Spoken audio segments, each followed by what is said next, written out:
ইমাম সাহেব পড়ছে তো মহাবিপদে। কই কি এত বছর ধরে নামাজ পড়ছে, আমার মুসলিম নামাজ পড়ে কেউ কোনোদিন বললো যে কপালে ব্যথা লাগে, এই নতুন হাজি সাহেব এরকম নতুন কোথা পায় কেন? এমনি খানিকক্ষণ চিন্তা করে দেখে, ও তাই তো, আমার মসজিদের জন্য টাইলস লাগানো হয়নি, টাকার অভাবে ঢালাই দিয়ে থোয়া, ওই ঢালাই করে পাতলা চট, ওখানে ওদের সেজদা দিয়ে কিছু কপালে লাগে। এই হাজি সাহেব তো জীবনে কোনোদিন বাংলাদেশে সেজদা দেয়নি, কারণ এই হাজি সাহেব হচ্ছে ওই হাজি সাহেব বাজারের টয়লেটের টাকা মেরে খাইছে 2 লাখ। এরকম গুখাওয়া কিছু নেতা আছে না? বাজারে পাবলিক টয়লেটের বাজেট হচ্ছে 3 লাখ, কোন রকম 1 লাখ টাকা দিয়ে কোন রকম একটা বাথরুম করে কমার যাওয়ার পরে কাইট হয়ে থাকে, অন্যদিকে ঢুকতে পারে না, আছে না? বাকি 2 লাখ টাকা মেরে খায়, কারণ 1 লাখ নেতারা দেয়া লাগবে আর 1 লাখ আমার। মনে রাখবেন, এই জাতীয় বাথরুমের টাকা যারা মেরে খায়, এই যে মডেল মসজিদ হয়েছে আমাদের শত শত কোটি টাকার বাজেট, মডেল মসজিদে যাবেন, আপনাদের বড়াই গ্রামের কয়েকদিন আগে গত মাসে আমি বড়াই গ্রামের ওইখানে রাস্তার পাশে হয়েছে না এটা, ওই যে নাটোর বাইপাস থেকে সামনে নাটোর বাজার পার হয়ে বামে ফজর রক্ত, তখন আমরা হুজরা তো রাত্রি চলাচল করা লাগে, চোর মানুষ আমরা বোঝেন না, এখন ফজরের রক্ত হয়েছে, নামাজ পড়ে ড্রাইভারকে বললাম চল একটু দামি মসজিদে নামাজ পড়ি, দেখি কি অবস্থা। গেলাম, যাই বাথরুমে গেছি, বাথরুমে যাই বাথরুম সাইরা ফেলার চাপি পানি বেরোয় না। কাহিনী কি? শত শত কোটি টাকার মসজিদ, পরে আমি তাকাই দেখি যে প্যান লাগাইছে, যে কমট লাগাইছে, আমার বাড়িতে আমি অত কম দামের কমট লাগাইনি, যারা একটু সচেতন তারাও কেউ লাগাননি। এই যে ফ্ল্যাশ, এটা দামি ফ্ল্যাশ হওয়ার কথা ছিল, প্লাস্টিকের 500 টাকা দামের ফ্ল্যাশ লাগাই দিয়েছে, সাপ্লি ও সুইচ নষ্ট করে পানি বেরোয় না। আমি বললাম শুনি এটা সমস্যা, হুজুরা বললেন একটু টেরাটাই করে দাও। আমি পাশের বাথরুমে মুখে মেরে দেখতেছি, ও মা, সে দেখি ও জায়গায় ফেল আসেনি, সে পাইপ ভেঙে আরেকদিকে ঘুরে রয়েছে। আপনি তো বিশ্বাস করা যায়, দেখে শুনি। তখন আমার মনে হলো শেখ মুজিবের কথা ঠিক, আসলে সব চোরের খনি, কথা ঠিক কি না? বাথরুমের টাকা পর্যন্ত মেরে খাই, এত বড় শেষরা চোর আছে না নাই? আছে না নাই? এখন নতুন হাজি সাহেব ওই গ্রুপের ওই রকমের সাদাবাজ, গরিব মানুষের জমি মেরে খাওয়া, এতিম বিধবার ভাতা মেরে খাওয়া, বৃদ্ধ ভাতা মেরে খাওয়া হাজি সাহেব টিয়ার কাবিখা খাইছে, জম মেরে খাওয়া, কথা বলে না। রাস্তার রডের বদলে দিছে বাঁশ। যৌবন যখন ছিল বাপ প্যারালাইজড হয়ে পড়ে থাকার কারণে রাতের বেলা বাপরে সন্ধ্যাবেলা সন্দেশ খাওয়ায়া, রাতের বেলা নিজের বউরের সাথে নিয়ে বাপের আঙ্গুলে কালি লাগায়া দলিলে টিকসই মাইরা, কি সই আমি টিপসই করে কই টিকসই, ওই টিপসই মাইরা বনের জমি আর পাগল ভাইটার টাকা মেরে খাওয়া হাজি সাহেব আছে না নাই?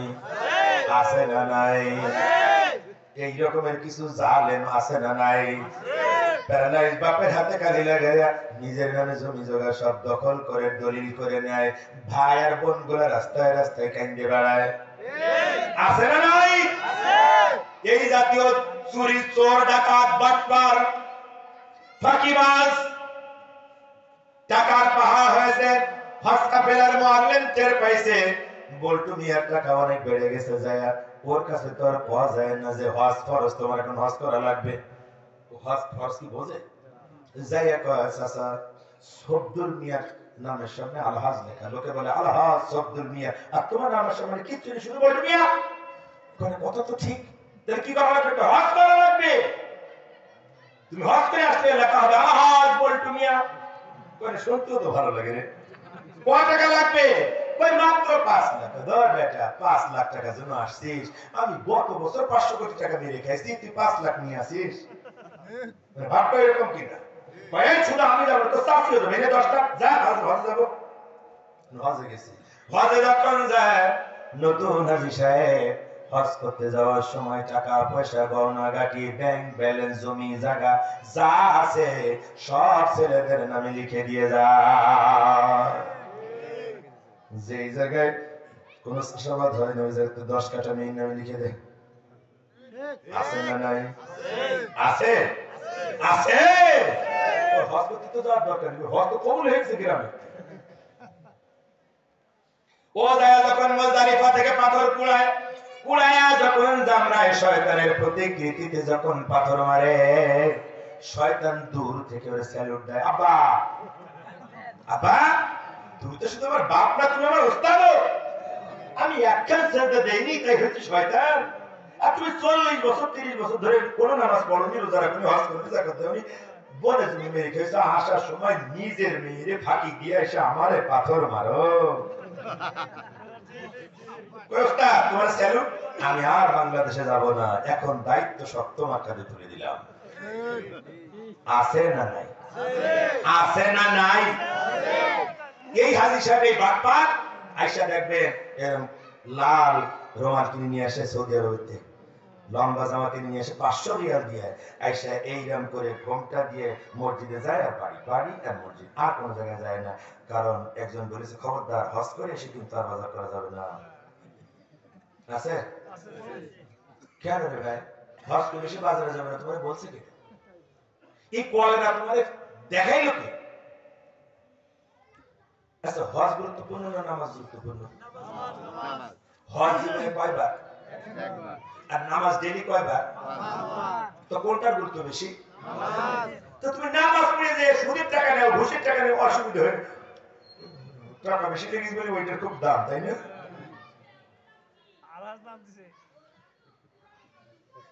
যেগুলা এইরকম করে রোমাল মুড়ি দিয়ে দুনিয়ার কোন খবর নেই, এইগুলা দেখলে আমার মনে হয় শয়তান বলে এইরকম ছিল।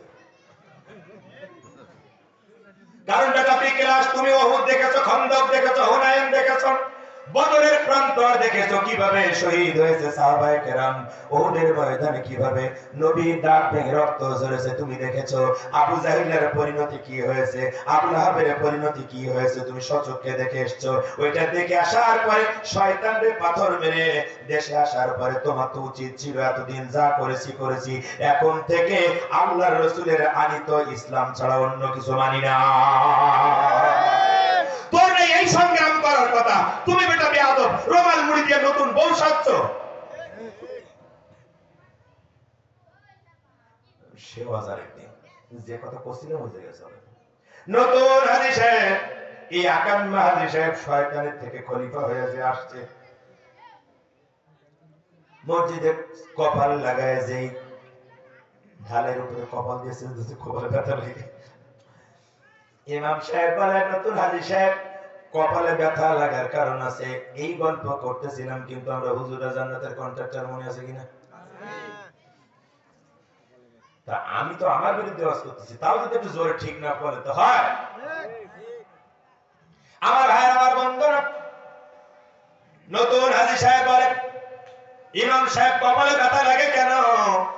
ইমাম সাহেব বলে হাজী সাহেব আমি অনেক ওয়াজ করছি এই তেলকুপিবাসীর কাছে, কতবার বলেছি মান বানা মাসাজিদাল্লাহি বানাল্লাহু বাইতান ফিল জান্নাহ।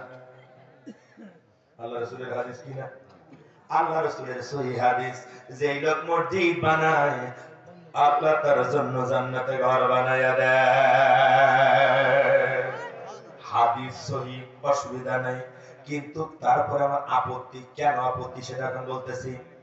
ইমাম সাহেব বলে নতুন হাজী সাহেব বল টুনিয়া কত ওয়াজ করলাম কয়েক বছর ধরে, এই গরিব মানুষেরা কোন রকম 100 200 500 10 টাকা ছেড়া 5 টাকার নোট আছে রে। মসজিদের বাক্সে যত ছেড়া টাকা পাওয়া যায় আর কোথাও অত ছেড়া টাকা পাওয়া যায় না। মানে এগুলো চলে না তো, তো এখন কোন যেটা চলতেছে না ওটা দান করে দিই, যদি কিছু হয় তাহলে না হাতটা গেল। কত বড় চালাক দেখছেন আমার ভাইয়ের আমার বন্ধুরা। রাগ করলেন ভাই, কথা অনেক ছিল কিন্তু সময় তো নেই। আমার ভাইয়ের আমি কিন্তু ফাও কথা বলতেছি না, আপনাদের মনোযোগ আকর্ষণ করতেছি, আপনাদের মনটারে খুলে নিয়ে খোলা মনে একটা কথাই উদাহরণের আলোকে বুঝাইতে চাইতেছি। মনে করেন না যে আজগবি গল্প করতেছি, তা কিন্তু করতেছি না। আপনার জীবনের সাথে মিলাইয়া কিছু বাস্তব কথা দিয়া আপনাকে জান্নাত আর জাহান্নাম বুঝাইতেছি। খেয়াল করেন। ইমাম সাহেব বলেন, হাজী সাহেব ওয়াজ করছি যে এই লোক মসজিদ বানায়, আল্লাহ তার জন্য জান্নাতে ঘর বানায়, লোকেরা কিছু টাকা দিয়েছে, এই যে ওয়ালটা দিয়ে ছাদ দিয়ে মেঝেতে ঢালাই দিয়ে তুই টাইলস লাগাতে পারিনি। এখন এই ব্যবসায়ী লোকটা ব্যবসাটা ভালো বোঝে, ব্যবসাটা ভালো বোঝে। ও বলে, হুজুর আপনি কি বললেন? বলছে কোনটা? বলছে জান্নাত আল্লাহ দেবে না। কি বললেন? বলছে হ্যাঁ, আল্লাহ রাসূল বলেছে যে লোক মসজিদ বানায় আমার রব্বুল আলামিন তার জন্য জান্নাতে ঘর বানায়া দেয়। এখন ব্যবসায়িক লোকটা চিন্তা করতেছে, জীবনে পায়খানা মারার টাকার ব্যবসাও আমি করেছি, সুদের ব্যবসাও করেছি, রডের বদলে বাঁশ দেওয়া ব্যবসাও করেছি। কথা কয় না?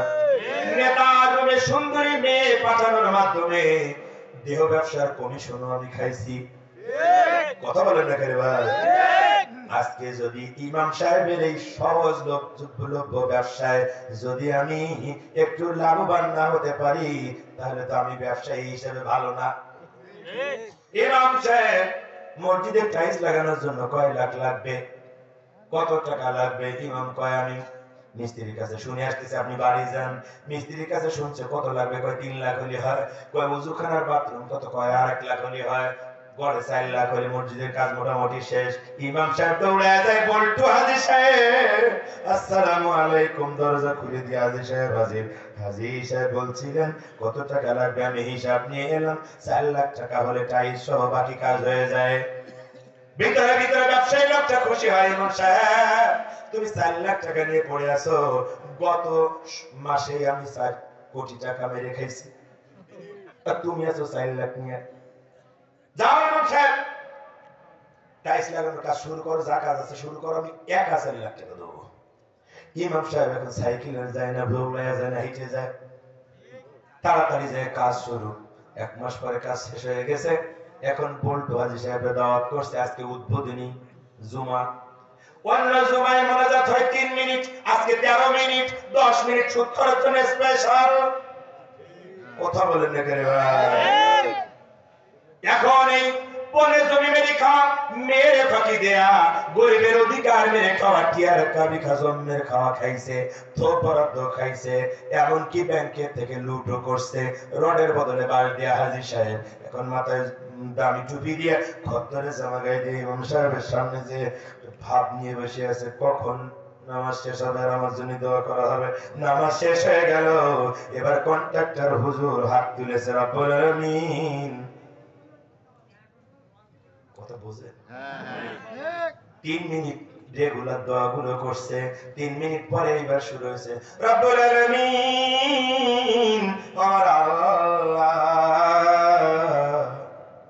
বল্টু হাজী সাহেব 4 লাখ টাকা দিয়া টাইলস লাগাইছে।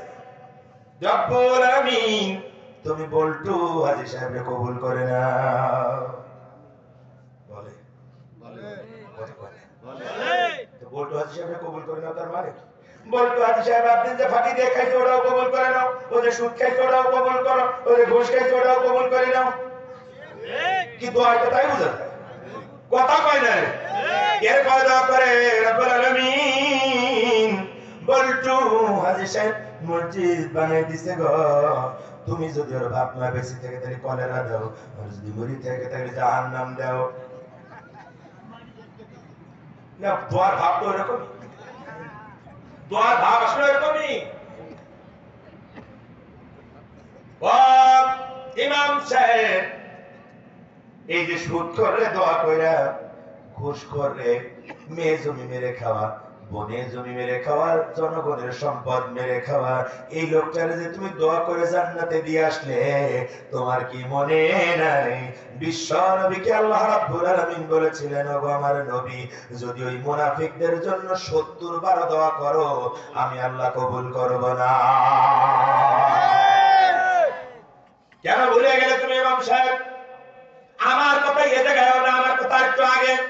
তুমি যখন দানের টাকা কালেকশন করতেছিলে তখন ও আলেম সাহেব এই কথা কেন বললে না?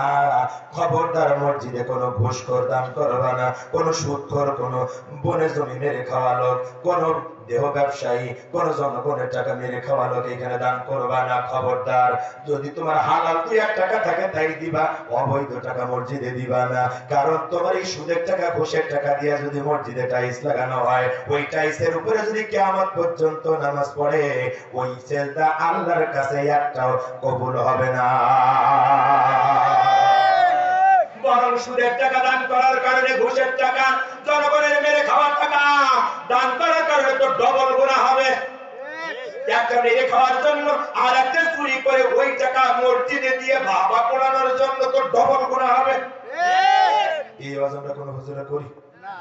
চাকরি থাকবে, দাওয়াত হবে। ওই জন্য আমি বলি হুজুর রয়েছে জান্নাতের কন্ট্রাক্টর, অথচ আল্লাহ কন্ট্রাক্টরই তাদের দেয়নি। কথা বলেন না কেন? ওই জন্য আমি বলি জাহান্নামের গর্ত থেকে বাঁচার চেষ্টা করা লাগবে। ও আমার আলেম ভাইরা, কেন বুঝতেছো না? সময় পাল্টে গেছে। 300 আসন থেকে সবাই পালায়ে গেছে, সব থানা থেকে সবাই পালায়ে গেছে, এমনকি মসজিদ তুইয়া ইমাম সাহেব পালাইছে।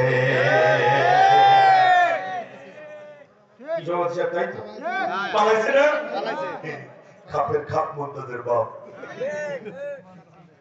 তার মানে বোঝা যায় এই আলেম নামের কিছু কলঙ্ক, ইমাম নামের কিছু কুলাঙ্গার কত 16 বছর ধরে এই চোর ডাকাত সন্ত্রাসীদের দালালি করেছিল।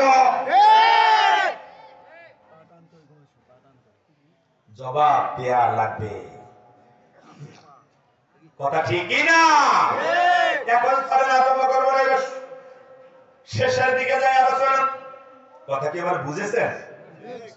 আর হচ্ছে জান্নাত বিক্রি করার আগে ইমাম সাহেবের যে আমি দোষ দিলাম, এই দোষটা দেওয়ার পিছনে আমার মূল কারণ আছে আজকের আলোচনা। ইমাম সাহেব সহজে জান্নাত বিক্রি করেন না, বিক্রি করার আগে একটু জাহান্নামের গর্তগুলো চিনিয়ে দিয়ে।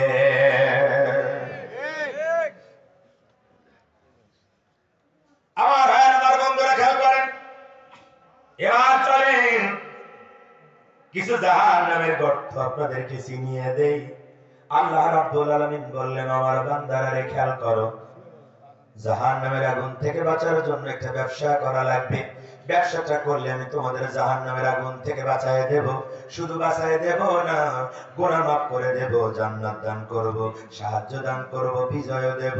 আমরা বললাম রব্বুল আলামিন জাহান্নামের আগুন থেকে বাঁচলে এত কিছু তুমি দিবা, তাহলে ওই জাহান্নাম বোধহয় বড় ভয়াবহ, ওই জাহান্নাম তাহলে হচ্ছে কঠিন জিনিস।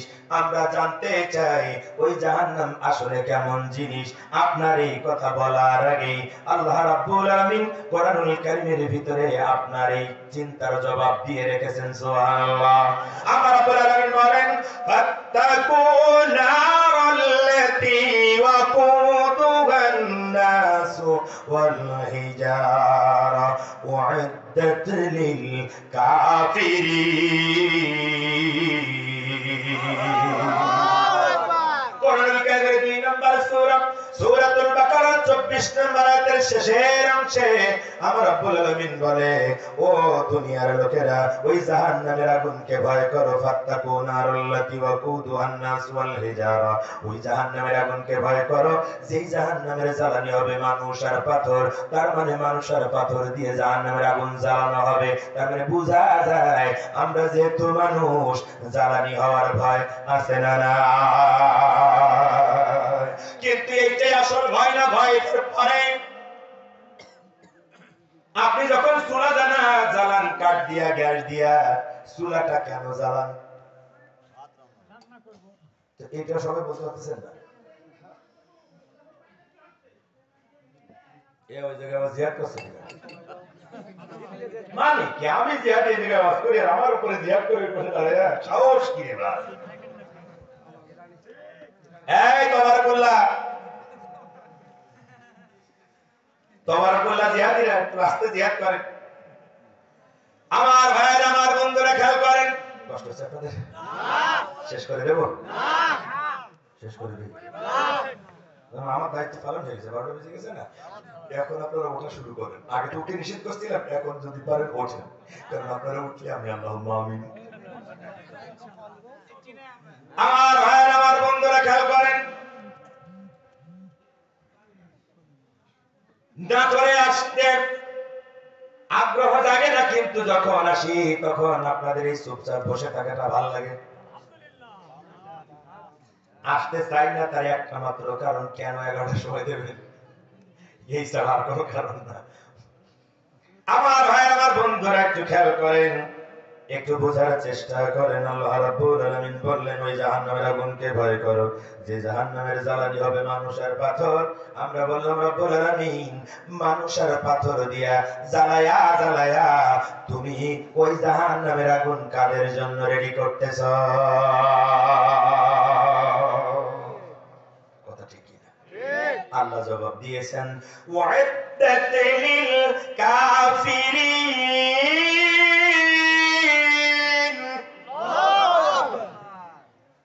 আমার বান্দারা, আমি অস্বীকারীদের জন্য, কাফেরদের জন্য জাহান্নামের আগুন রেডি করেছি। কাদের জন্য? কাফের মানে কি? কাফের মানে কি? কি অস্বীকার করলে কাফের হয়? আমার যে ভাইটি আমার বাবাজি বলেছেন, আল্লাহকে অস্বীকার করলে তারা কাফের, কথা ঠিক, কিন্তু এর থেকে একটা জঘন্য কাফের আছে, ওই কথাটা আমরা জানি না। সেটা কি? সেটা আমি এখন বলবো, খেয়াল করেন। আগে ওনার কথাটার সত্যতা জবাব দিয়ে নি। আল্লাহ রাব্বুল আলামিন বলেন, ওয়ালিল্লাযীনা কাফারু বিরাব্বিহিম আযাবু জাহান্নাম ওয়া বিইসাল মাসীর। সূরা মুলক 67 নম্বর সূরা, সূরা মুলকের 6 নম্বর আয়াত। কোন জায়গায় পড়েছি? এখন তো আরেকখান কথা কওয়া লাগবে। যে সূরার নাম কি? মুলক মানে কি? রাজ্য, রাজত্ব। মুলক মানে কি? মুলক মানে কি? তো আপনারা যে বলতেছেন কোরআনের সাথে রাজনীতির কোনো সম্পর্ক নেই, কথা বলেন না কেন? যারা বলছে কোরআনের সাথে রাজনীতির সম্পর্ক নেই, আমরা বুঝতে পারি এগুলো হচ্ছে চরম মূর্খের বাচ্চা মূর্খ। তোমার মূর্খতার জন্য তোমার অপমানিত হওয়া উচিত, কিন্তু কোন মূর্খ কোরআন সুন্নাহ সম্পর্কে কথা বলতে যাবে না। কোন মূর্খর বাচ্চা মূর্খ যদি কোরআন নিয়ে আলেমদেরকে নিয়ে উল্টাপাল্টা বলো, এদেশের তৌহিদি জনতা গলায় পা দিয়া, বাম হাত দিয়া জিহ্বা টেনে কুত্তা দিয়া খাওয়াবে। ইসলামিক জায়গা খুঁজে পাও না, তাই না? আল্লাহ রাজত্বের একটা সূরাই দিলেন, আর বেটা বিকেলাস তুমি বলো রাজনীতির সাথে কোরআনের সম্পর্ক নেই। ফালতু কথা। আল্লাহ রাব্বুল আলামিন সূরা মুলকের 6 নম্বর আয়াতে বলেন, ওয়ালিল্লাযীনা কাফারু বিরাব্বিহিম আযাবু জাহান্নাম ওয়া বিইসাল মাসীর। যারা তার রবকে অস্বীকার করবে ওদের জন্য জাহান্নাম রেডি করা হয়েছে। আর ওই জাহান্নাম বড় খারাপ জায়গা। তার মানে বুঝলাম, আমরা যে বুঝি অস্বীকার করা মানে হচ্ছে রব অস্বীকার করা, এই যে সেই কথাটা এখানে আছে। আল্লাহ বলেন, ওয়ালিল্লাযীনা কাফারু, ওরা হচ্ছে কাফের, বিরাব্বিহিম, যারা তাদের রবকে অস্বীকার করে ওরা কাফের। আর যারা তার রবকে অস্বীকার করে আযাবু জাহান্নাম, ওদের জন্য জাহান্নামের আযাব রেডি করা হয়েছে। ওয়া বিইসাল মাসীর, আর ওই জাহান্নাম বড় খারাপ জায়গা। কিন্তু এই অস্বীকারীদের সম্পর্কে রব্বুল আলামিন এর থেকে আরো কড়া কথা বলেছেন। এই আপনার একটা সুদা এই বারবার ডিস্টার্ব হচ্ছে, মনোযোগ দিয়েছে একটু তো ছোট আছে। হ্যাঁ, মনে আছে ওরে যাবেন, আমার চেনে বড় হুজুর আছে না, তোমার কুল্লা হুজুর আছে, কিন্তু আপনাদের আছে বড় আসুনটা শেষ করতে দেন। আমার ভাইয়ের, আমার বন্ধুরা খেয়াল করেন, আল্লাহ রাব্বুল আলামিন যারা তাকে অস্বীকার করে, রব অস্বীকার করে, ওদের জন্য জাহান্নাম। স্বাভাবিকভাবে বলেছেন ওরা যারা তার রবকে অস্বীকার করে ওই কাফেরদের জন্য জাহান্নাম। ও জাহান্নাম খুব খারাপ জায়গা।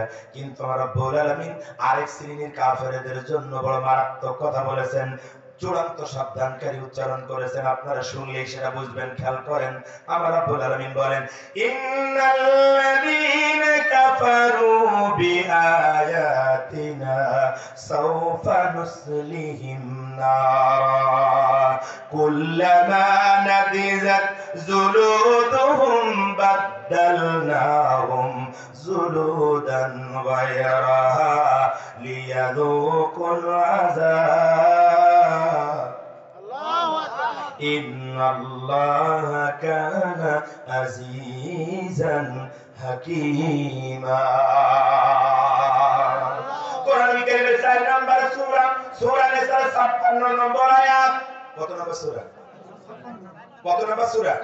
4 নম্বর সূরা। সূরার নাম সূরা নিসা, আয়াত হচ্ছে 56। এটা মুখস্থ করালাম কেন? কারণ এই আয়াতের আলোকে যে কথা বলবো ওই কথার কারণে কালকে আমার গোষ্ঠী উদ্ধার করবে সব দোকানে বসে। ওই জন্য আপনাদের মুখস্থ করাই নিলাম। কথাটা আমার না, কথাটা আমার আল্লাহর। 4 নম্বর সূরা, সূরা নিসার 56 নম্বর আয়াত। আমার রব্বুল আলামিন বলেন, ইন্নাল্লাযীনা কাফারু বিআয়াতিনা, যারা আমার আয়াত অস্বীকার করে ওরা নিশ্চিত কাফের। আগে কিন্তু আমার আল্লাহ ইন্না ব্যবহার করেন নাই, করছেন নাকি? সূরা মুলকে 6 নম্বর আয়াতে করছেন আল্লাহ না? ওই জায়গায় নরমালি বলেছেন যারা রব অস্বীকার করবে ওদেরকে জাহান্নামে দেওয়া হবে, জাহান্নাম খারাপ জায়গা। কিন্তু এই জায়গায় আমার আল্লাহ ইন্না ব্যবহার করে নিশ্চয়তা বিধান করে বলছেন। কোরআনুল কারীমে যখন ইন্না আসে, যারা উলামায়ে কেরাম যারা নিয়মিত কোরআন পড়েন তারা জানেন পরবর্তী কথার নিশ্চয়তা বিধানের জন্য আমার আল্লাহ আগে ইন্না ব্যবহার করেন। কথা ঠিক কি না বলেন? আমার আল্লাহ এইখানে নিশ্চয়তা দিয়ে বলছেন ওই কাফেরের ভিতরে কোনো সন্দেহ নাই। ইন্নাল্লাযীনা কাফারু বিআয়াতিনা, যারা আমার আয়াত অস্বীকার করে ওরা নিশ্চিত কাফের। কি কাফের? কি কাফের? ওরা নিশ্চিত কাফের। সাওফা নুসলিহিম নারা, আর যারা আমার আয়াত অস্বীকার করবে আমি ওদেরকে জাহান্নামের আগুন দিয়ে জ্বালাবো। জাহান্নামের প্রচন্ড আগুনে যখন ওদের চামড়া পুড়িয়ে ভস্ম হয়ে যাবে তখন আমি ওদের নতুন চামড়া লাগায় দেব যাতে জাহান্নামের শাস্তি বেশি করে উপভোগ করতে পারে। নাউজুবিল্লাহ। আর এই নতুন চামড়া লাগিয়ে দেয়া আমার কাছে কোনো ব্যাপার না, কারণ আমি আল্লাহ বড় অমুখাপেক্ষী আর বড় জ্ঞানী। কথা বোঝা যায়? তাহলে কি বুঝলেন? কাফের কারা? এই ছেলেরা প্লিজ বসো। যারা আল্লাহর আয়াত অস্বীকার করে ওরা নিশ্চিত কাফের। কারা? কারা নিশ্চিত কাফের? যারা আল্লাহর আয়াতকে অস্বীকার করে ওরা কি? ওরা কি? নিশ্চিত কাফের। না শুধু কাফের বলে আমি শুধু কাফের বলতেছেন বলে তুমি বারবার রিপিট করতেছ। হ্যাঁ ওইটা কর, আল্লাহ যেটা কইছে ওইটা কর। যারা আয়াত অস্বীকার করে ওরা কি? নিশ্চিত কাফের। এইরকম কাফের কি বাংলাদেশে আছে? এই এলাকায় কি আছে? আয়াত কি অস্বীকার করে? করে কি করে না? যদি করো তাহলে ধরা খাওয়া লাগবে না লাগবে না? আমার রব্বুল আলামিন বলেন, ইন্নাল্লাহা আলা কুল্লি শাইইন কাদির। এই একটা করে বহুবার এসেছে আয়াতের অংশ বিশেষ। আমার আল্লাহ কয় সকল ক্ষমতার মালিক আল্লাহ। কে? আল্লাহ। আপনাদের দল আর নেতারা কি কয়? কথা বল না কেন? তাহলে এক অস্বীকার করেছেন না করেন নাই? বলেন।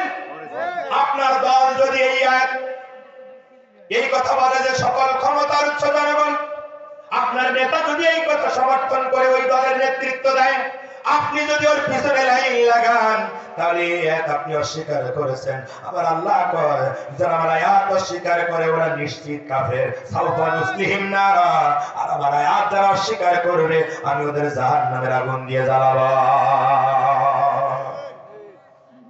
এখন সকল ক্ষমতার উচ্চ জনগণ, এটা সংবিধানে লেখা। এখন এই জনগণ ক্ষমতার উৎস, এটা বাদ দিয়া আল্লাহ সকল ক্ষমতার উৎস, এই কথাটা সংবিধানে সংযোজন করার কর্মসূচি কি আপনার দলের আছে? আছে? যদি না থাকে এই কর্মসূচি কি আপনার নেতার আছে? যদি না থাকে তাহলে ওই দল আর ওই নেতা এই মুহূর্তে এখনই এই আয়াতের আলোকে তালাক দেয়া লাগবে, কারণ এটা জাহান্নামের গর্ত। আমি জাহান্নামের গর্ত চিনাইতেছি এখন। এটা কিসের গর্ত? কিসের গর্ত? আমার রব্বুল আলামিন বলেন আলা লাহুল খালক ওয়াল আমর, সৃষ্টি যার আইন চলবে। এই কথা সত্য কিনা? সত্য। আমার হাতে একটা মোবাইল আছে, এই মোবাইল একজন সৃষ্টি করছে না? এটা হচ্ছে ভিভো কোম্পানির মোবাইল, তার মানে এর স্রষ্টা হচ্ছে ভিভো কোম্পানি। কথা ঠিক কিনা? এখন এই কোম্পানি যে আইন দিছে, ওই আইন যদি আমি না মানি এই ফোন চালানো যাবে না। কথা বলেন না। কি আইন দিছে সে? এই যে এখানে একটা চার্জার, পাওয়ার পয়েন্ট আছে, এটা চার্জার দিয়েছে, এটা বিদ্যুৎ থেকে পাওয়ার পয়েন্টে সংযোগ করে এতে চার্জ করতে হবে। কথা ঠিক কিনা? এরপরে এতে এখন একটা সিম অথবা ওয়াইফাই কানেকশন ক্রিয়েট করতে হবে, ঠিক কিনা?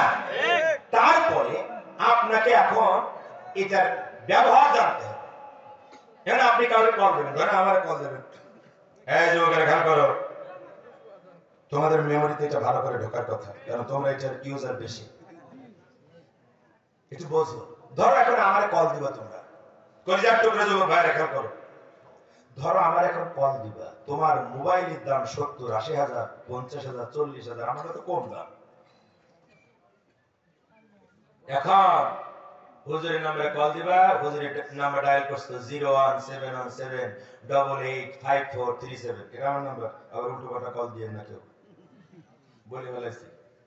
এখন নাম্বার সাইবা কল দিবা, নাম্বার ঠিক আছে পাঠানো, তাকায় দেখলে 01717885437 হুজুরের নাম্বার ঠিক আছে।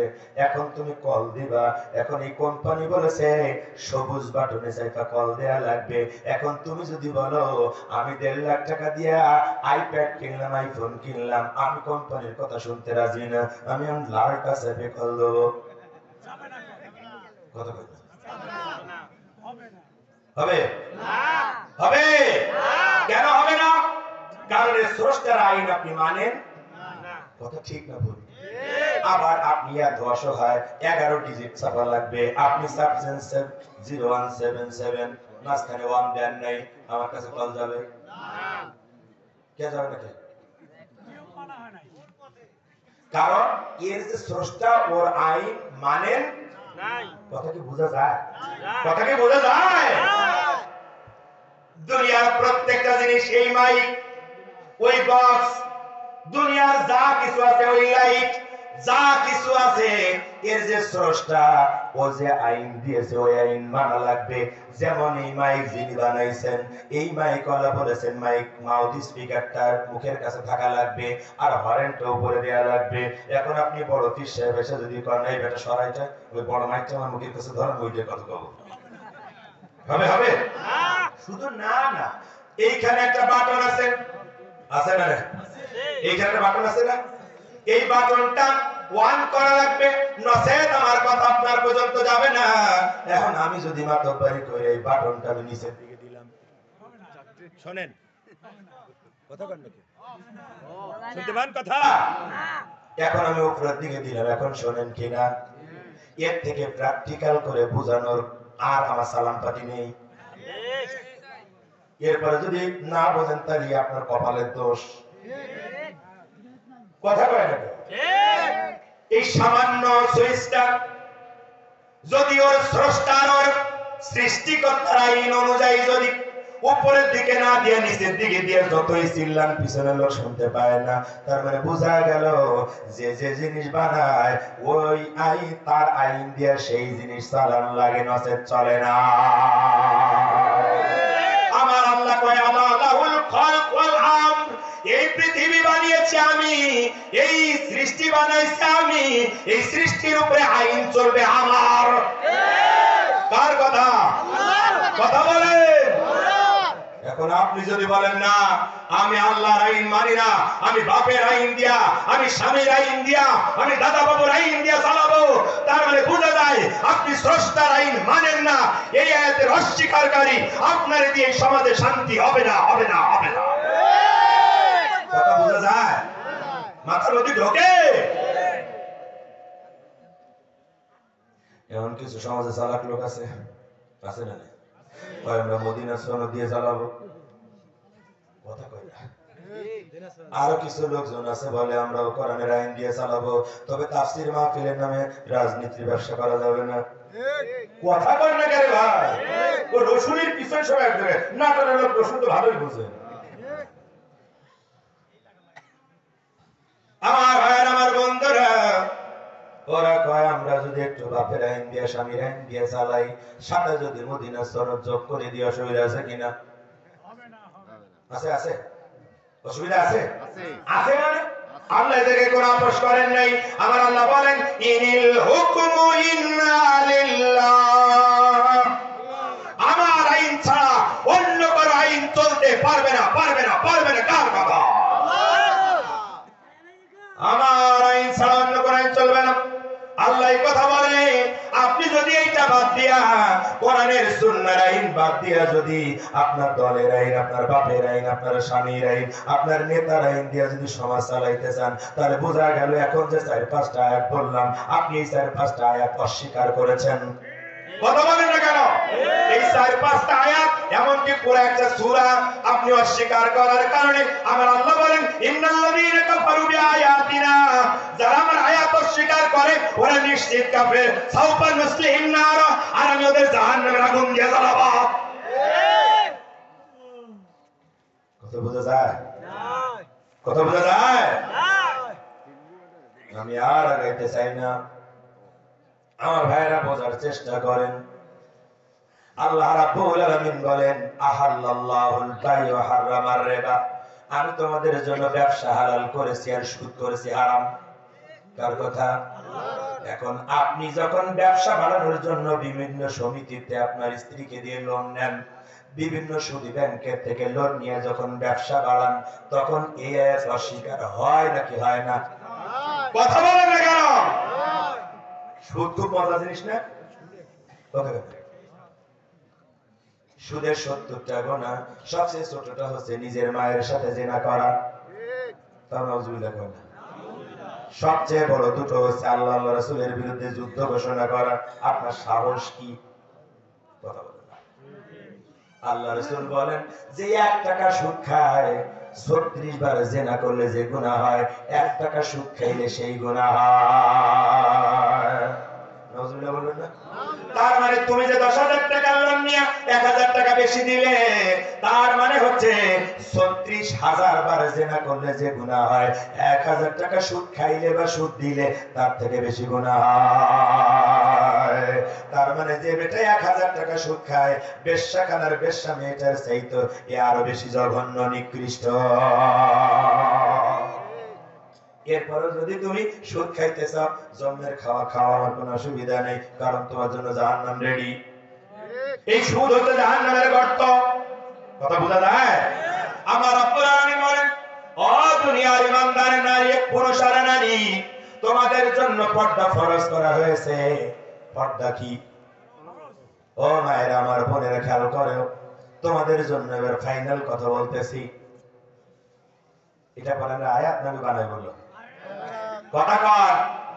আল্লাহ রাব্বুল আলামিন বলেন ও ইমানদার পুরুষ আর নারী, তোমাদের জন্য পর্দা ফরজ।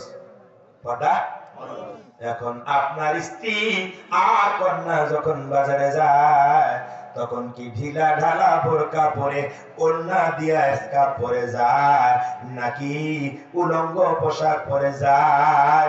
ওইটার বিচার কিন্তু তোমার সাথে হবে। কথা বোঝা যায়? যারা পর্দা করে না তারা এত স্বীকার করে, আমার আল্লাহ বলে বলে নিশ্চিত কাফের। সাউফা নুসলিহিম নার, ওদের আমি জাহান্নামের আগুন দিয়ে জ্বালাবো।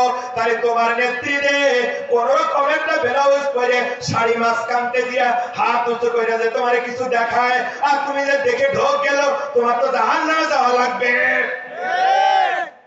আর ভাই বলতে পারলাম না, বাচ্চা কাচ্চা রয়েছে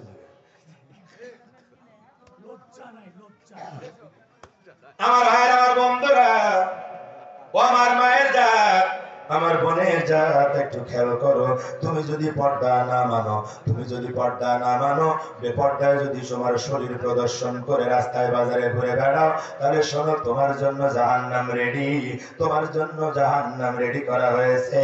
ও আমার ভাইরা, ও আমার বোনেরা, আমার মায়েরা, শোনো শোনো, তুমি যদি পর্দা অস্বীকার করো, শুধু তুমি জাহান্নামে যাবে না, তোমার সাথে আরো দুজন পুরুষ মানুষও জাহান্নামে যাবে।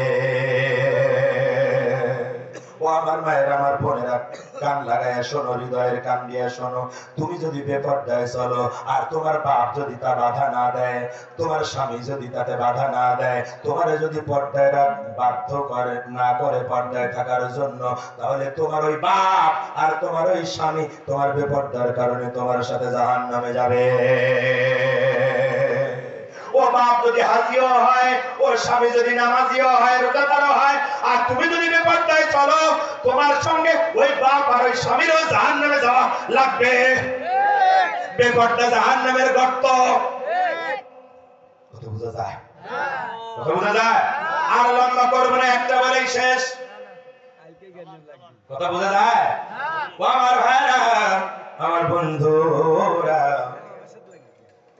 আমরা সাবধানকারীরা আপনাদেরকে সাবধান করি নাকি করি না? করি না করি না? এই যে এতক্ষণ ধরে সাবধান করলাম, এই সাবধান যারা করে, এদের কথা যদি না শোনেন, তাহলে আপনাকে জাহান্নামে যাওয়া লাগবে। কার কথা? কথা বলেন। এখন আমরা বিভিন্ন সাবধান বাণী আপনাদেরকে দেই নাকি দেই না?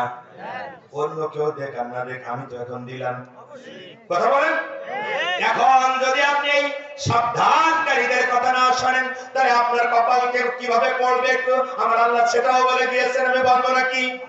আমার আল্লাহ বলেন, তাকাদু তামাইয়াসু মিনাল গায়র কুল্লামা উলকিয়া ফিহা ফাওজুন সালাহুম খাজানাতুহা আলাম ইয়াতিকুম নাযীর। সূরা মুলক 67 নম্বর সূরা, সূরা মুলকের 8 নম্বর আয়াত, আল্লাহ রাব্বুল আলামিন বলেন, যখন জাহান্নামে কোন দলকে নিক্ষেপ করা হবে, কাদেরকে? কাদেরকে? ওরে ভাই, একা একা জাহান্নামে যাওয়া লাগবে না, ভয় পেয়েন না। যখন জাহান্নামে যাবেন, যাদের সাথে মিলে ভোট ডাকাতি করছিলেন, যাদের সাথে মিলে চাঁদাবাজি করেন, যাদের সাথে মিলে হুজুরে বাস দেন, যাদের সাথে মিলে হুজুরের বিরুদ্ধে গীবত করেন, ওই গোষ্ঠী শুদ্ধ আল্লাহ জাহান্নামে দেবে। আল্লাহ কয়, কোন দলকে যখন জাহান্নামে নিক্ষেপ করা হবে, তখন জাহান্নামের দারোগা মালিক, জাহান্নামের জেল সুপারের নাম কি? মালিক ফেরেশতা। এই মালিক জিজ্ঞাসা করবে জাহান্নামীদের কাছে, জাহান্নামীদের কাছে জিজ্ঞাসা করবে না, জাহান্নামীদেরকে উদ্দেশ্য করে বলবে, ও জাহান্নামীরা, আলাম ইয়াতিকুম নাযীর, তোমার কাছে কি তোমার কাছে কি সাবধানকারী যায় না? বলবে না জাহান্নামে আসছো কেন, এই কথা একবারও বলবে না। কি বলবে? তোমার কাছে কি সাবধানকারী যায় নাই? এই জাহান্নামের আগুন থেকে তোমার কি সাবধান করে নাই? জাহান্নামের গর্তগুলো কি তোমার সামনে বলে নাই?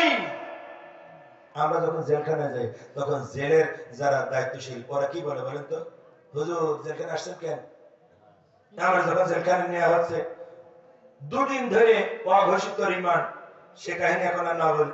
জেলখানে ঢুকাচ্ছে রাত, তখন বাজে 11টা, তখন আমার কয় জেল গেটে কেস টেবিলে ফাইল ওর সামনে, কয় হুজুর জেলখানে আসছেন কেন? তো তখন ক্ষুধাও লাগছে, রাগও হচ্ছে, একে তো ফাও জেলখানে যাচ্ছে, আবার উল্টো পাল্টা প্রশ্ন, বোঝেন না? আমি বলতেছি, ভাই দুদিন ধরে আমি তদন্ত অফিসারের কাছে শুনলাম, পুলিশ ফাঁড়িতে যারা গ্রেপ্তার করলাম, আমরা যারা, আমি ওদেরকে বললাম যে আমার মামলাটা কি। তো ও তদন্ত অফিসার 12:30 রাত 12:30টার সময় আমার কাছে আসছে, এসে কয়, হুজুর আমার উপরে বন্ধ দিয়েন না, আমি আজকে যদি আপনারা না অ্যারেস্ট করতাম তো আমার চাকরি থাকতো না, তাই গ্রেপ্তার করেছি, আমার বন্ধ করেন না। আমি কিছু বলি, বাবা এই যে একদম জিব্রাইলের ছোট ভাই বলে মনে হচ্ছে। আমি বললাম আমার মামলাটা ঘেরে, কয় ভাই আমি মামলা কি তা জানি না, আমার দায়িত্ব ধরে থানায় দেয়া, আমি সকালে আপনাদের থানায় পাঠাবো, ওসি জানে যে আপনার কপালে কি আছে। ভালো কথা গেলাম সেই জায়গায়। শেষ আসরের সময় কয়, এই হুজুরের বাড়ি থেকে টাকা নিয়ে আসলে হুজুরের চালান করা যাবে না, হুজুর নিয়ে রাত্রি অভিযান হবে, ঠ্যাঙে নিচে গুলি করা লাগবে। ওই গারদে লোহার দরজা ফাঁকা ফাঁকা, ওর ওই পাশে 2 এসআই এর মাঝাতে পিস্তল বের করে আমার সামনে আমার ডাকছে, আমি এক হাত দূরে দাঁড়ায় আমার সামনে ওই কথা পিস্তল বের করে করছে, হুজুরের চালান করিস না, আজকে রাত্রি অভিযান হবে, ঠ্যাঙে নিচে গুলি করা লাগবে। আমারে বলছে। কিভাবে কিভাবে আল্লাহ বাঁচাই দিল আর কি। যেখানে যখন ঢুকতেছি তো আপনার মামলা কি, যেখানে আসছেন কেন? আমি তো ভাই 2 দিন ধরে জিজ্ঞাসা করলাম, আমার কেউ কয় নাই যে আমার মামলাটা কি। আমি জুমার নামাজ পড়ে বিকাল বেলা আমার মেয়ের জন্য ওষুধ নিচ্ছিলাম, ওর থেকে আমার তুলে নিয়ে চলে এসেছে। আমার সে মোবাইলটাও নিয়ে নিয়েছে, আমার মোটরসাইকেল যদি কোথায় যাবে জানি না, আপনি একটু কোয়ান আমার আসলে কপালে বাসটা গেল কি। হাসতেছেন? তখন একজন দিক ফিরে হাসতেছে আর আমার বলতেছে, ভাই আপনি এখান থেকে 2 বছর আগে অমুক বাজারে পুলিশের গাড়িতে বোম মারছিলেন, সেই মামলায় আপনারে অ্যারেস্ট করে আনা হয়েছে। রাগ এত হলো তখন আমার মনে হচ্ছে যে আমি কেন সুবহানাল্লাহ কও না জয় বাংলা কও। জবাব দেয়া লাগবে না লাগবে না? লাগবে কি লাগবে না? মনে করো না আমরা ভুলে গেছি, নতুন করে বিকালাসি করো না, তাহলে পাই টু পাই জবাব কিন্তু আদায় করা হবে। মনে করে না আল্লামা সাঈদীকে ইনজেকশন দিয়ে হত্যা করে বেঁচে গেছো, না, ক্ষমা করা হবে না। প্রত্যেকটা ফোঁটা রক্তের হিসাব গলায় পা দিয়ে আদায় করা হবে। Wait and see. সময় দিছি ভালো হওয়ার, যদি ভালো হয় তাহলে ভালো, আর ভালো না হলে খবর আছে, সোজা কথা। ওই জন্যই এই আলোচনা করতেছি। আমার ভাইয়ের, আমার বন্ধুরা, জাহান্নামের ফেরেশতা বললেন, আলাম ইয়াতিকুম নাযীর, তোমার কাছে কি সাবধানকারী যায় নাই? এই জাহান্নামের ভয়াবহতার ব্যাপারে কি সাবধান করে নাই? সেদিন জাহান্নামের গেটে দাঁড়ায় কি বলবো বন্ধু, একটু খেয়াল করো। আজকে যারা এই সাবধানকারীদের গাড়ি ভাঙচুর করো, যারা সাবধানকারীদের মুখের সামনে থেকে মাইক কেড়ে নাও, যারা সাবধানকারীদের পাশে বসে বসে বড় বড় করে আড়ালে তাকাও, তারা একটু শোনো শোনো শোনো বন্ধু, তোমার জন্য বলতেছি বন্ধু শোনো। যখন জাহান্নামের ফেরেশতা বলবে আলাম ইয়াতিকুম নাযীর, তোমার কাছে কি সাবধানকারী যায় নাই? সেদিন জাহান্নামের গেটে দাঁড়ায়া ভুল বুঝে ফেলবা, সেদিন তুমি বলবা ক্বালু বালা কদ জাআনা নাযীর। সেদিন জাহান্নামের গেটে দাঁড়ায় জাহান্নামীরা বলবে অবশ্যই আমাদের কাছে সাবধানকারী এসেছিল, ফাকাযাবনা, কিন্তু আমরা ওদেরকে মিথ্যা প্রতিপন্ন করেছিলাম, ওদেরকে মিথ্যাবাদী বলেছিলাম, আর বলেছিলাম ওয়াকুলনা মা নাযালাল্লাহু মিন শাই, আল্লাহ এমন কিছু নাজিল করে নাই যা তোমরা বলতেছো। ওই সাবধানকারীদের আমরা বলেছিলাম তোমরা মিথ্যাবাদী, আল্লাহ এমন কিছু বলে নাই। তোমরা যে বলো আল্লাহর আইন ছাড়া অন্য আইন মানা যাবে না, সৃষ্টি যার আইন চলবে তার, আল্লাহুল খালকাল আম, এই আয়াত দিয়ে আমাদের সাবধান করেছিল, বলেছিল আল্লাহর আইন ছাড়া অন্য আইন মানা যাবে না, আল্লাহর আইন ছাড়া অন্য কোন আইন মানা যাবে না, সৃষ্টি যেহেতু আল্লাহর, আল্লাহর আইন দিয়ে চলা লাগবে। এই কথা যখন সাবধানকারীরা বলেছিল, আমরা বলেছিলাম তোমরা মিথ্যাবাদী, তোমাদের ক্ষমতার লোভে পাইছে। আসলে আল্লাহ কোরআনে এমন কিছু নাজিল করে নাই, আসলে কোরআনের সাথে রাজনীতির কোনো সম্পর্ক নাই। এই কথা আমরা ওদের বলেছিলাম, আর বলেছিলাম ইন আনতুম ইল্লা ফি দালালিন কাবীর। এই কথাগুলো তোমরা যারা বলতেছো তোমরা বড্ড গোমরা, তোমরা পথভ্রষ্ট। দেখেন না কিছু হুজুর ভাড়া করে আমাদের বিরুদ্ধে ফতোয়া দেয়, ওটা কোনো রাজনৈতিক দলই না, ওটা কোনো ইসলামী দলই না। জাহান্নামের গেটে দাঁড়ায় ধরা খাওয়া লাগবে বন্ধু। সেদিন বলবা আমরা ওদেরকে মিথ্যাবাদী বলেছিলাম, রাজাকার আল বদর বলে গালি দিছিলাম, মৌলবাদ বলে গালি দিছিলাম। কথা বলেন না কেন? সেদিন আরো আফসোস করবা, সেদিন কি করবা শোনো। আল্লাহ তাও বলে দেয় জাহান্নামের গেটে দাঁড়ায়া এই কথা বলে ক্ষান্ত হবে না, জাহান্নামীরা তখন বলবে وقالوا لو كنا نسمع أو نعقل ما كنا في أصحاب السعير। কথা বলেন না কেন? বলেন তো জাহান্নামের গেটে দাঁড়ায় সর্বপ্রথম কার কথা মনে হবে?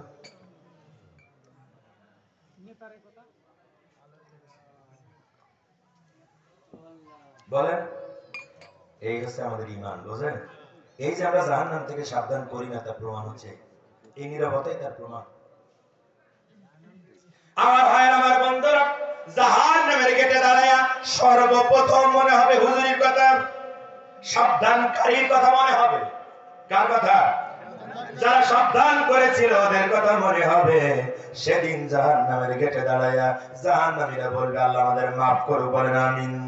সেদিন জাহান্নামীরা বলবে ওয়াকালু লাউ কুন্না নাসমাউ আও নাকিলু মা কুন্না ফি আসহাবিস সাঈর। সূরা মুলকের 10 নম্বর আয়াত। জাহান্নামীরা সেদিন জাহান্নামের গেটে দাঁড়ায়া বলবে হায় আফসোস, লাউ কুন্না নাসমাউ, সেদিন যদি ওই সাবধানকারীদের কথাগুলো যদি শুনতাম, আও নাকিলু, আর যদি বিবেক কাজে লাগায়া, কমন সেন্স কাজে লাগায়া ওই সাবধানকারীদের কথাগুলো যদি বুঝতাম আর মেনে নিতাম, মা কুন্না ফি আসহাবিস সাঈর, তাহলে এই জাহান্নামে আসা লাগতো না।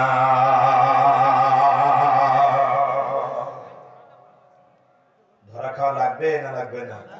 ও বন্ধু, জিয়াদির উপরে মন খারাপ কইরা না, রাগ কইরা না। জিয়াদি তোমার শত্রু না, কুল্লু ইখওয়াতুল মুসলিমিনের দায়িত্ব পালন করতেছি আমি, তোমার ভাই। আমার আল্লাহ বলেন কু আনফুসিকুম ওয়া আহলিকুম নারা, তুমি জাহান্নামের আগুন থেকে বাঁচাও আর তোমার আহলদেরকে জাহান্নামের আগুন থেকে বাঁচাও। তুমি যেহেতু আমার ভাই, তাই তোমার জাহান্নামের গর্তের কথা বলি, তাই তোমার জাহান্নাম থেকে সাবধান করতেছি। তুমি জাহান্নামের আগুন থেকে বাঁচার জন্য সংগ্রাম করো, লড়াই করো, তাহলে তোমার গুনাহ মাফ চাওয়া লাগবে না, জান্নাত চাওয়া লাগবে না, সাহায্য আর বিজয় চাওয়া লাগবে না। জাহান্নামের আগুন থেকে বাঁচার ব্যবসা যদি করো, বাকিগুলো আমার আল্লাহ ভাও দিয়ে দেবে। এই সাবধানকারীরা চূড়ান্ত ভাবে আপনাদের সাবধান করেন। আলোচনা নোট বন্ধ করলাম, আর আগাবো না সামনের দিকে।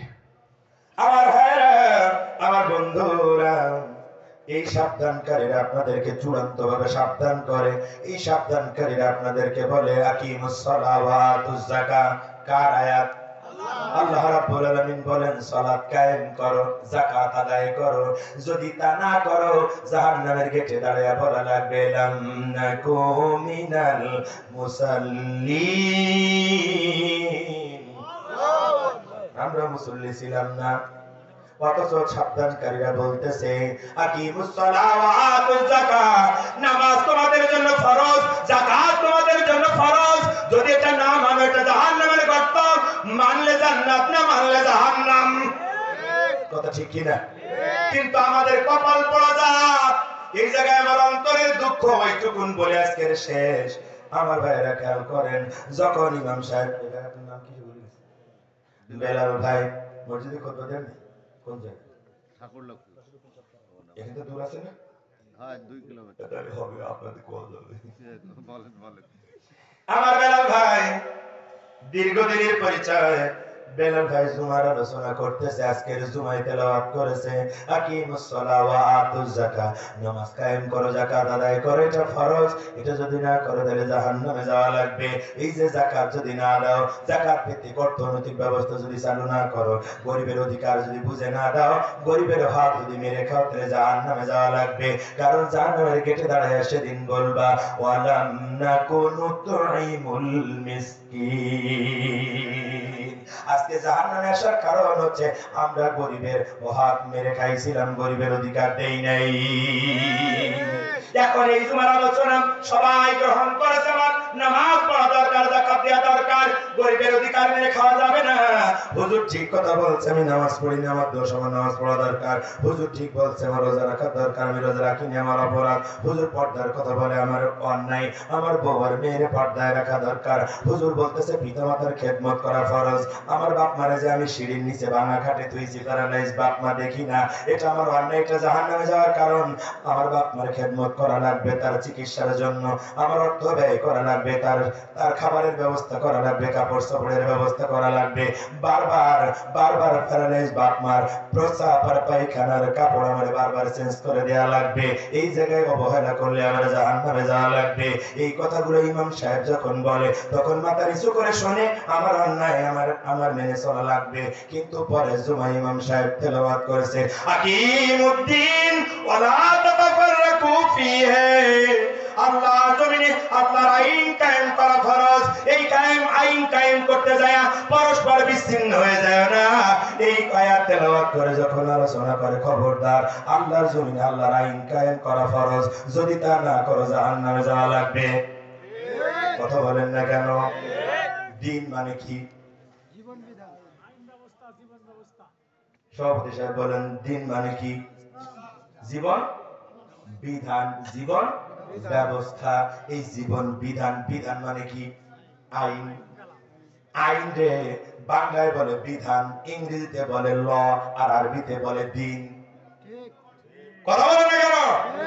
আল্লাহ কয় আকিমুস সালাহ, আকিমু দিয়া সালাত ফরজ, একই রকম শব্দ দিয়া আকিমুদ্দিন, একই রকম শব্দ দিয়া আল্লাহর জমিনে আল্লাহর আইন কায়েম করা ফরজ করেছেন কে? এই কথা যখন ইমাম সাহেব আলোচনা করে, বিকাল বেলা চাকরি থাকে না, পরের সপ্তাহে মামলা হয়। আছে না নাই? তার মানে কি? তার মানে তুমি এই আয়াত অস্বীকার করেছো।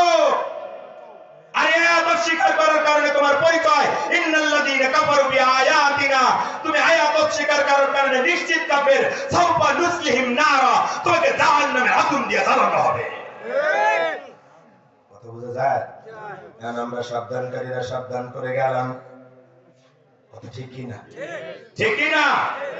সাবধানকারীরা সাবধান করে গেলাম, সাবধানকারীদের কথা শোনা লাগবে।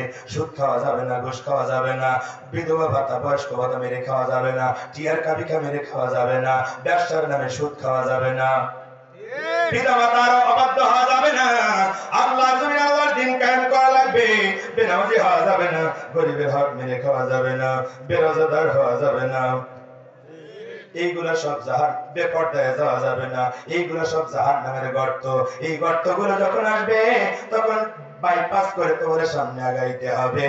আর এই জাহান্নামের গর্ত থেকে যদি বাঁচতে চাও, আমার রব্বুল আলামিন ফর্মুলা দিয়েছেন, তুমিনুনা বিল্লাহি ওয়া রাসূলিহি ওয়া তুজাহিদুনা ফি সাবিলিল্লাহ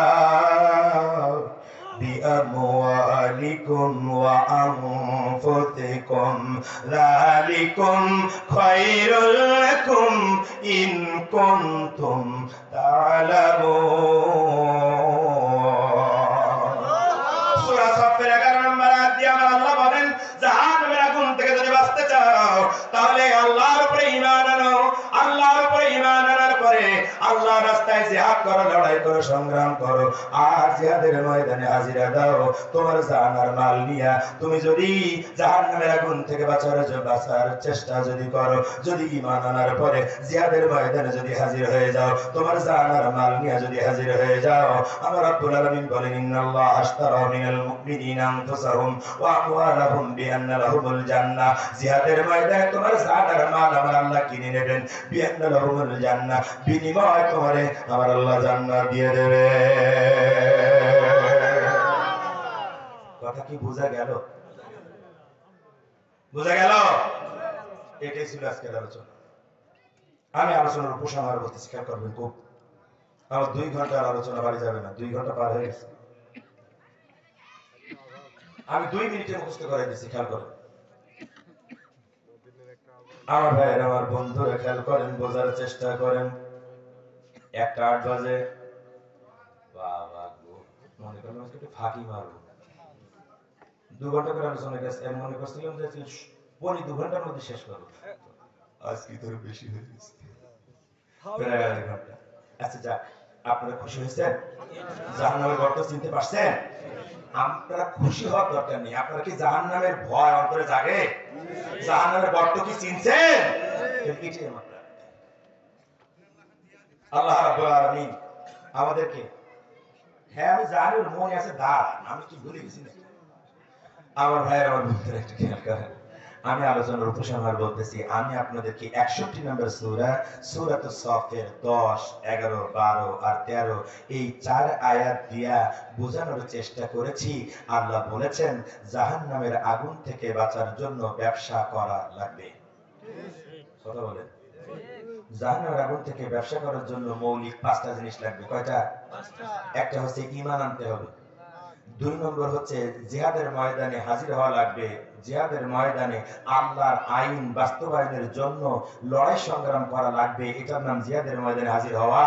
3 নম্বরে এখানে মালামাল হচ্ছে আপনার জান আর আপনার মাল, এটা পণ্য। আর এখানে ক্রেতা বিক্রেতা হচ্ছেন, ক্রেতা হচ্ছেন আল্লাহ, বিক্রেতা আপনি। আর আমার আল্লাহ বিনিময় দেবেন জান্নাত। এই 5টার সমন্বয়ে যে ব্যবসা, ওইটা হচ্ছে জাহান্নামের আগুন থেকে বাঁচার ব্যবসা। আমার ভাইয়েরা, জিহাদের ময়দানে হাজির হলে পর্দা রস করা লাগে না, পিতামাতার খেদমতের রস করা লাগে না, নামাজের রস করা লাগে না, হজের রস করা লাগে না, যাকাতের রস করা লাগে না, সুদের রস করা লাগে না, ফাঁকির রস করা লাগে না, সন্ত্রাসের রস করা লাগে না। কারণ জিহাদ করে ইসলামী রাষ্ট্র কায়েম হয়ে গেলে রাষ্ট্রের দায়িত্ব হয় এগুলো বন্ধ করা। বুঝুন, আল্লাহ কয় জানমাল দিয়ে আমার রাস্তায় লড়াই সংগ্রাম করা লাগবে, এটাই জাহান্নামের আগুন থেকে বাঁচার ব্যবসা। কথা বোঝা যায়? যদি আপনি এই ব্যবসা করেন তাহলে আল্লাহ বলেন আমি জীবনের গুনাহ মাফ করে দেব, জান্নাতে ঢুকিয়ে দেব, সাহায্য দান করব, বিজয় দান করব। সুবহানাল্লাহ। জাহান্নামের গর্তের কথা আমি অনেকগুলো বলেছি, বলেছি না বলি নাই? বলছি না বলি নাই? অনেকগুলো বলছি, এখানে গুনে বলা টাইম নেই, এগুলো গুনে গুনে নেবে। ইউটিউবে আমার এই আলোচনাটাও আছে, আরো অনেক আলোচনা আছে। আহসানুল্লাহ জিহাদি লিখে ইউটিউবে সার্চ করলে কোথাও পাবেন। আল্লাহ আমাদেরকে আলোচনাটা মেনে চলার তৌফিক দান করুন, বলে আল্লাহুম্মা আমিন। এখন আমি মোনাজাত করব, তার আগে একটুখানি দাবি। এই মাহফিলটা আয়োজন করা হয়েছে এই মাদ্রাসার উন্নয়ন কল্পে, এটা তো আপনারা জানেন, জানেন কিনা? এই মাদ্রাসায় 16 বছর ধরে, এমনকি গত 54 বছর ধরেই আসলে এই মাদ্রাসাগুলো সরকারি অনুদান ওইভাবে পায় নাই। যদি সভাপতি আর সুপার হুজুর যাইয়া কোন রকম এমপির পায়, যদি তেল মালিশ করতে পারে 5-6 মাস ধরে বা 1 বছর ধরে, তাহলে 1 টন চাল। কথা কন না কেন? আমিও এক মাদ্রাসায় চাকরি করছি 8 বছর, আমি জানি এগুলা প্র্যাকটিক্যালি আমার জানা আছে। এই মাদ্রাসাগুলো আমাদের সন্তানদের ইলম শিখায়, কোরআন শিখায়, হাদিস শিখায়। কথা ঠিক কি না? এই কোরআন হাদিস যদি শেখে আপনার সন্তান, তাহলে আপনার জানাজায় ওই ইমামতি করতে পারবে। ঠিক কি না? আপনি কত বড় কপাল পড়া যে এতগুলো সন্তান একটাও সামনে দাঁড়ায় আপনার জন্য মরার পরেও দোয়া করতে পারে না।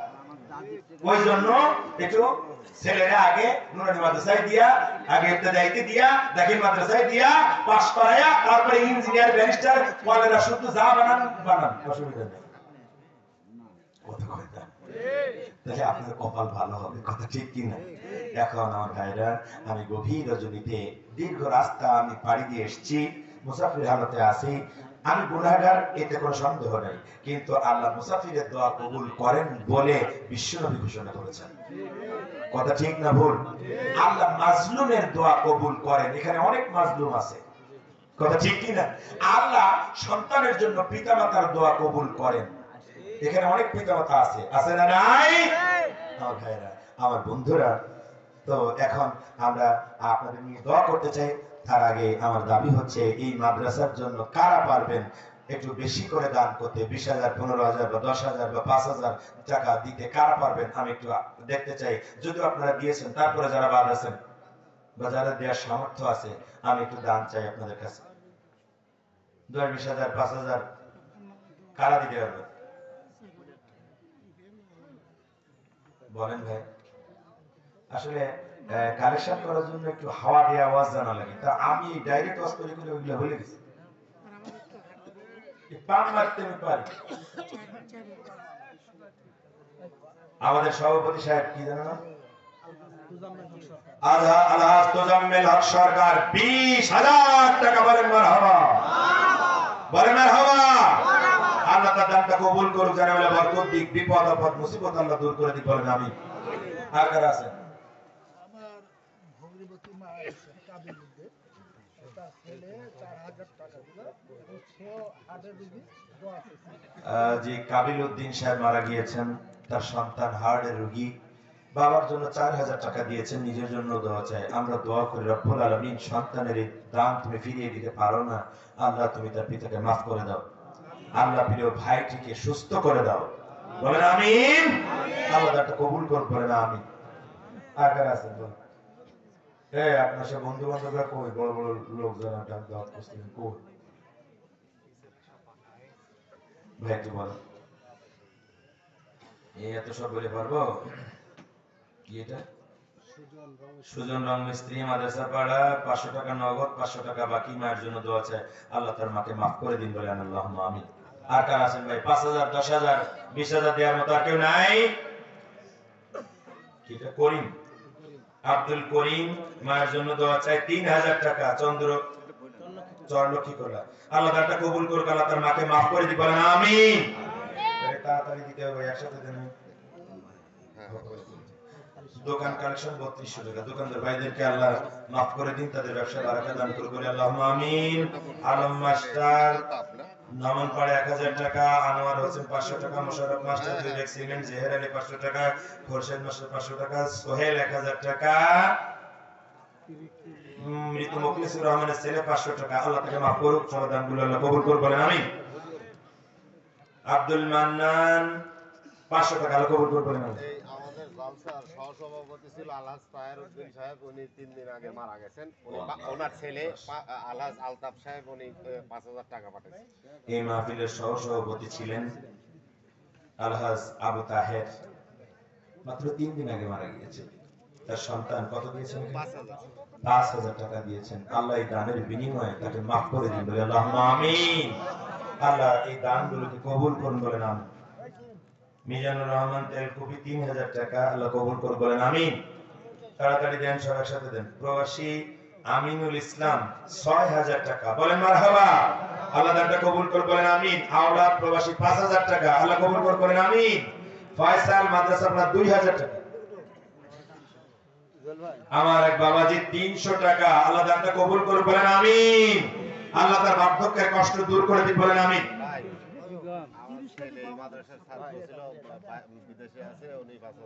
সৌরভ তাজ আমার ভাইয়ের ছেলে, বাইরে আছে, মাদ্রাসার ছাত্র ছিল, 5,000 টাকা দিয়েছে, আল্লাহ কবুল করুন। বলেন আমিন। আল্লাহ তার বিদেশের এই প্রবাস জীবনকে আল্লাহ নিরাপদ করে দিন। বলেন আমিন। আল্লাহ দ্রুত তাকে অর্থনৈতিক সচ্ছলতা দিয়ে আমাদের কাছে ফিরিয়ে দিন। বলেন আমিন। জাহাঙ্গীর আলম বাদশাহ আমার কাছে গেছিলেন, উনি 3,000 টাকা নগদ দিয়েছেন। ওনার আব্বাই মাদ্রাসা প্রতিষ্ঠা করছিলেন, জমিও দিয়েছেন ওনারা, দাতা সদস্য। আল্লাহ রাব্বুল আলামিন এই বড় দানের বিনিময়ে তুমি তাকে মাফ করে দাও। বলেন আমিন। রাজু আহমেদ আমাকে 1,000 টাকা বাকি, মায়ের জন্য দোয়া চাই, আল্লাহ তার মাকে মাফ করে দিন। বলেন আমিন। একজন 500 টাকা দিয়েছে, আল্লাহ কবুল করে। বলেন আমিন। মা নাকি তা দ্বিতীয় বক্ত কালেকশন করেছে কি সব আমারই করা লাগে। মিজানের মা লক্ষ্মী গোলা স্বামীর জন্য দোয়া চায়। মিজানের মা, আমার মিজানের আব্বার জন্য দোয়া চায়, 500 টাকা দিয়েছেন। আল্লাহ স্ত্রী যদি স্বামীর জন্য দোয়া চায়, সে দোয়াটা আল্লাহ কবুল করে ফেলে। স্ত্রী যদি স্বামীকে মাফ করে দেয়, আল্লাহ রাসূল বলেন আল্লাহ ওই স্বামীকে মাফ করে দেয়। যে মা দান করেছেন, আল্লাহ রাব্বুল আলামিন তার মনের কষ্ট দূর করে দিন, তার স্বামীকে আল্লাহ মাফ করে দিন। বলেন আমিন। সুজন লক্ষ্মীকল 2,000 টাকা, বাবা মায়ের জন্য দোয়া চাই, অসুস্থ, আল্লাহ বাবা মাকে সুস্থ করে দিন। বলেন আমিন। রাজীব হোসেন প্রবাসী 2,000 টাকা, আল্লাহ কবুল করুন। বলেন আমিন। ও মায়েরা বোনেরা যারা আছেন তাদের কাছেও আমি দান চাই, 1,000, 2,000, 5,000 আপনারা যারা পারেন, বা 100-200 টাকা, 500 টাকা। মেয়েদের ওখানে লোকজন আছে, মেয়েরা যারা আছে বা ছোট বাচ্চারা যারা আছে, তারা মায়েদের কাছে যাও। আমার মায়েরা, আমার বোনেরা যে যা পারেন দেন। কাবিলুদ্দিনের বড় ভাই 500 টাকা, আল্লাহ কবুল করুন। বলেন আমিন। এক ব্যক্তি 500 টাকা দিয়েছেন, আল্লাহ কবুল করুন। বলেন আমিন।